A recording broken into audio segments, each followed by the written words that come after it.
रमजान का चांद दिखा।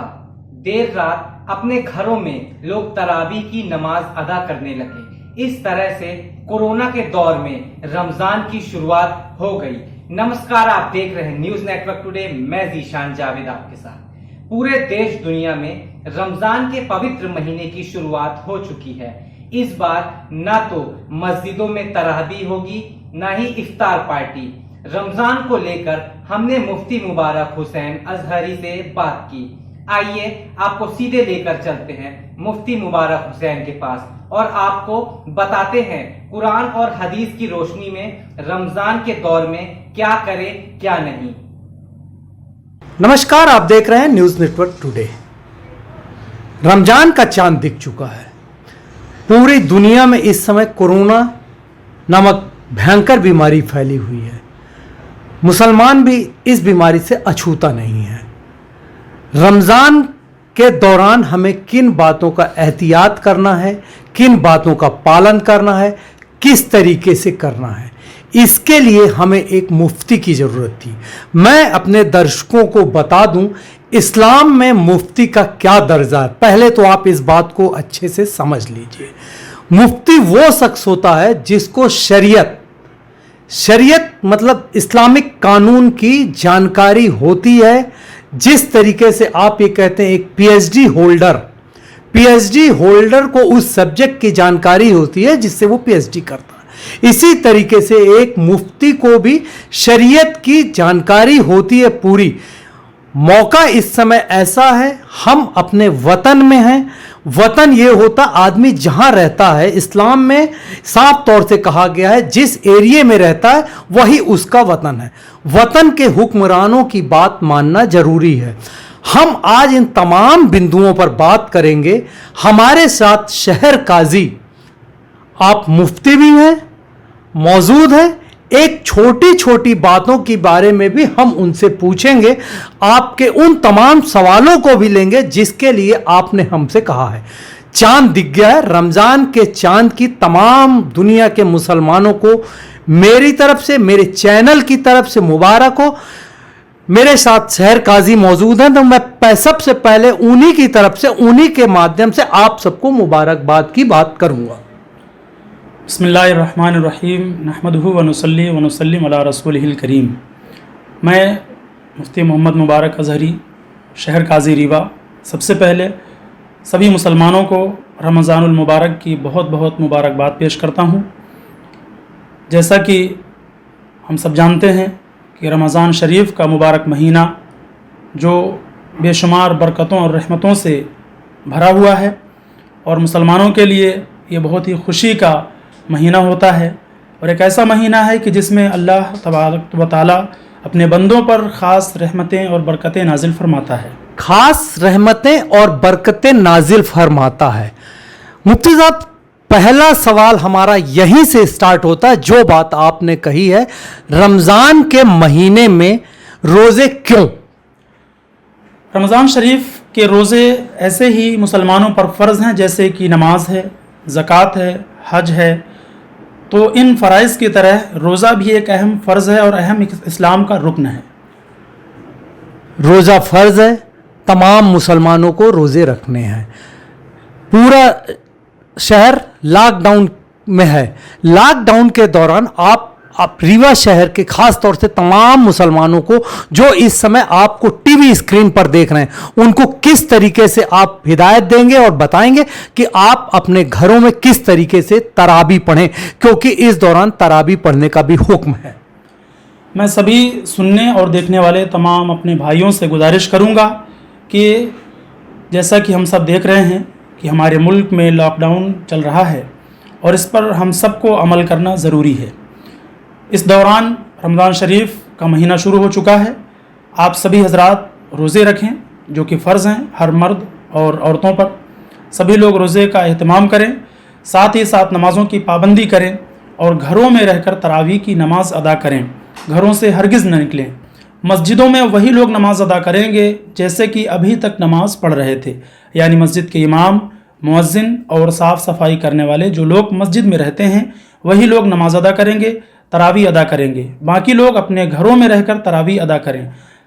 अब एक सवाल मैं आपको रोकूंगा बीच में। एक बड़ा सवाल है, जैसे आपने तो कह दिया तराबी मस्जिदों में होगी, घर में भी आप पढ़ सकते हैं। बहुत सारे ऐसे लोग हैं जिनको कुरान पूरी तरीके से नहीं याद है, उसमें आप उनको किस तरीके से बताएंगे, समझाएंगे कि जैसे वो अपने घर में इबादत करे, वो इबादत अल्लाह कबूल भी करे? देखिए, तरावीह की नमाज आम नमाजों की तरह ही अदा की जा सकती है। सबसे पहले मैं आपको तरीका बता दूं कि आपको कुरान शरीफ की जितनी सूरतें, जितनी आयतें आपको याद हों, जैसे कि यासीन शरीफ है, सूरह रहमान है, इस तरह की जो सूरतें आपको याद हों, इन सूरतों को पढ़कर भी आप तरावीह 20 रकत अदा कर सकते हैं। जिन्हें ये याद नहीं है वो कुरान शरीफ की आखिरी 10 सूरतें यानी सूरह फील से लेकर सूरह नास तक की सूरतों को भी बितरतीब पढ़ करके तरावीह अदा कर सकते हैं। जिन्हें ये भी याद नहीं है, यहाँ तक कि अगर सिर्फ 2 सूरतें भी उन्हें याद हैं तो उन 2 सूरतों को बार बार पढ़ करके वो 20 रकत तरावीह अदा कर सकते हैं और उनकी तरावीह सही होगी। देखा आपने इस्लाम में किस तरीके से तराबी का हुक्म है, बड़े आसान से सीधे से शब्दों में आपने हमें समझाया। इसी को कहते हैं मुफ्ती। कुरान और हदीस की रोशनी में तमाम उन लोगों को सही जानकारी देना जिनको अभी पूरी बातें नहीं मालूम है और वो बात का बतरंग बनाने की कोशिश करते हैं, जबरदस्ती मस्जिदों में जाके नमाज पढ़ते हैं। मैं अपने न्यूज चैनल की तरफ से उनसे गुजारिश करता हूं, मुफ्ती साहब की बात को ध्यान से सुने। उनसे ज्यादा जानकार इस्लाम का रीवा शहर में कोई दूसरा नहीं है। अगर उनने जो भी कहा है कुरान और हदीस की रोशनी में कहा है। कुछ सवाल और हैं, हमारे दर्शकों ने कुछ कहा था कि जब भी आपसे मुलाकात हो आप उनसे जरूर पूछिएगा।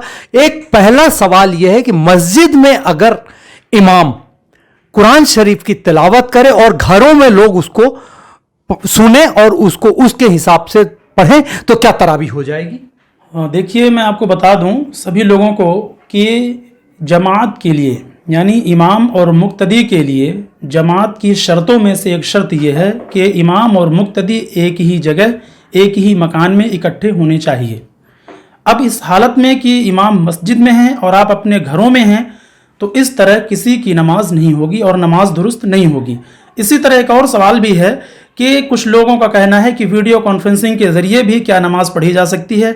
यहाँ पर भी वही सूरत होगी कि इस हालत में नमाज नहीं होगी। आप लोग इस ताल्लुक से या नमाज के बारे में कतई परेशान न हो। जैसा मैंने बता दिया है उसी तरीके से घरों में रहकर इत्मीनान से नमाज अदा करें। अब एक सवाल यहाँ पर और भी खड़ा होता है। हर साल आप लोग ईदगाह में मीटिंग किया करते थे, लॉकडाउन की स्थिति है, उस दौरान आप वहां मीटिंग नहीं कर सकते हैं, तो उस सूरत में आपने कौन सा तरीका अपनाया है? जी, जैसा कि हम सब जानते हैं कि लॉकडाउन की सूरत में 4-5 लोगों से ज़्यादा किसी को कहीं भी इकट्ठे होने की इजाज़त नहीं है और होना मुनासिब भी नहीं है। लिहाजा हमने वीडियो कॉन्फ्रेंसिंग के ज़रिए अपने सभी कमेटी के मेंबरान से शरीयत हिलाल तस्दीक कमेटी की मीटिंग की और उसमें हम सब ने फैसला लिया है। इस समय बड़ी दरगाह में अजान का वक्त हो गया है, अजान हो रही है। हम एक छोटा सा ब्रेक लेते हैं, तुरंत हाजिर होते हैं। आप देखते रहिए न्यूज नेटवर्क टुडे।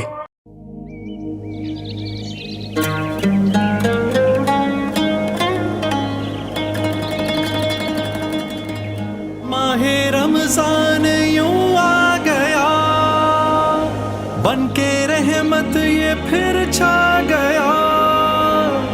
कैसे तुझसे करूं सामना, गिर रहा हूं जरा थामना। जाने रमजान, शाने रमजान, जाने रमजान, शाने रमजान। एक बार फिर से आपका स्वागत है।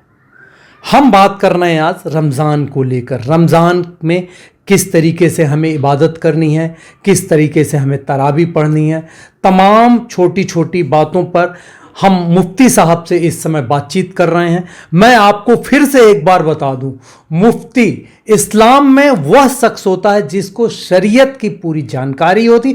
शरीयत की रोशनी में, कुरान और हदीस की रोशनी में ही वो अपनी बात करते हैं। पूरी दुनिया में आप कहीं भी चले जाइए, किसी भी मुल्क में चले जाइए, सबका जवाब यही होगा जो अभी हमारे साथ रीवा शहर काजी बैठे हैं और वो कह रहे हैं यही सवाल सबको ही देंगे, यही सवालों के जवाब सबके होंगे। एक बड़ा महत्वपूर्ण सवाल हमारा यहाँ पर ये निकल के आ रहा है कि रमज़ान के महीने में तमाम मुसलमान रोज़ा अफ्तार पार्टी का आयोजन करता है, उसको लेके किस तरीके की आप यहाँ पर बताएंगे, किस तरीके से लोगों को समझाइश देंगे, हिदायत देंगे, किस तरीके से उनको इस बार अफ्तार करना चाहिए? देखिए, इस्लाम में अगर जहाँ पर एक तरफ ये हुक्म दिया गया है कि आप मस्जिदों में जाएं, नमाज़ों की पाबंदी करें, वहीं दूसरी तरफ अल्लाह के रसूल सल्लल्लाहु अलैहि वसल्लम की ऐसी भी हदीसें मौजूद हैं जहाँ सरकार ने जब जिस जगह वबा बीमारी फैली तो आपने ख़ास तौर पर लोगों से हुक्म दिया कि आप अपने घरों में रहकर नमाज़ें अदा करिए। यानी फ़र्ज़ जैसी अहम इबादत नमाज के लिए लोगों से ये कहा गया कि आप घरों में रहकर नमाज अदा करिए।